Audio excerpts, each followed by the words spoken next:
I am part of a Black Operations Special Forces team. We are only called in last resort, when all other choices have failed.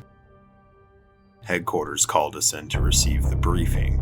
Our next mission was going to be only for reconnaissance. A small team with the best 3 men would go in, observe, and report. I will refer to me and my team's operatives by our code names. We were Victor, the sniper, Olympic, the spotter, and me, Cool Breeze, the team leader. We set out in our mission. We arrived at the area where the subject had last been seen. It was a forest area, deep inside the country. But there were some abandoned buildings, lots of places for someone to hide. We needed to proceed with caution. Olympic and Victor started searching for the subject. We established ourselves in a bush area, and we had plenty of natural cover, so we waited to see movement. A few minutes go by, and Olympic spotted something in one of the abandoned buildings. I contacted headquarters and told them we had eyes on someone in a window of the 3rd floor. Headquarters replied with new orders. We were told to engage the subject.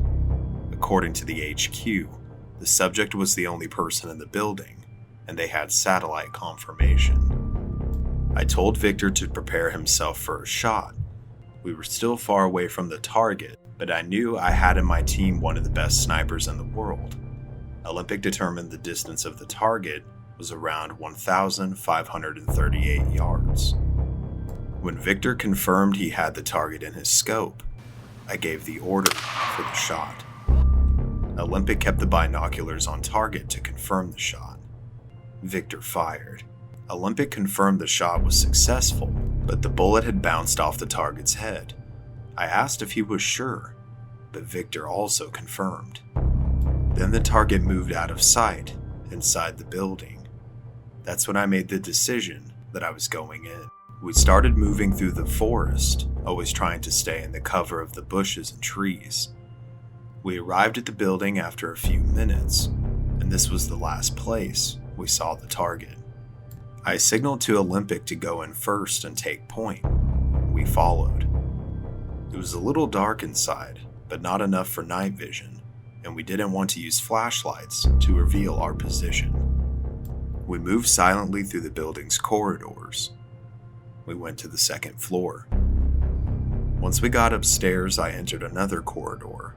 On this corridor, we saw something not a lot of people could withstand, even for us. We saw 2 bodies of what looked like civilians. They looked like they were half-eaten, and I cannot describe the smell. It was very disturbing, but we had a job to do, and we couldn't panic. I told Victor to take point and continue ahead. We followed.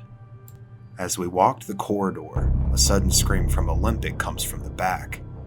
Victor and I looked back and saw him being dragged to the depths of the corridor in less than a second.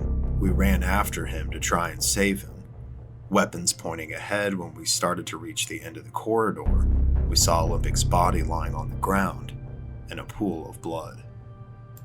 I called headquarters and told them we had an operative down and that someone was hunting us. There was no response from headquarters. I tried several times, but nothing. We were on our own. I turned around to see Victor, and I saw him being choked by something I could not describe.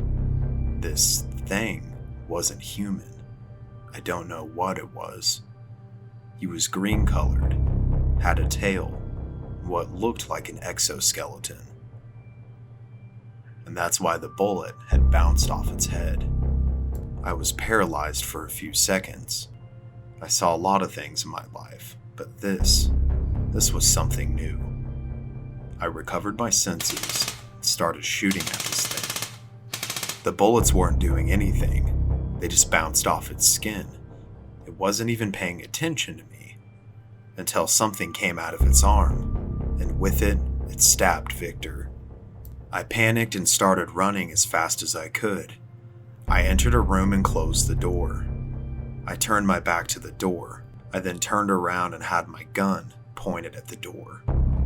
I couldn't do anything at this point other than wait. I was trapped in this room. The window was too high for me to jump, and my only choice was taking this thing down. So I waited. The creature is at the door, trying to break it. I tighten my grip on my gun. I am ready.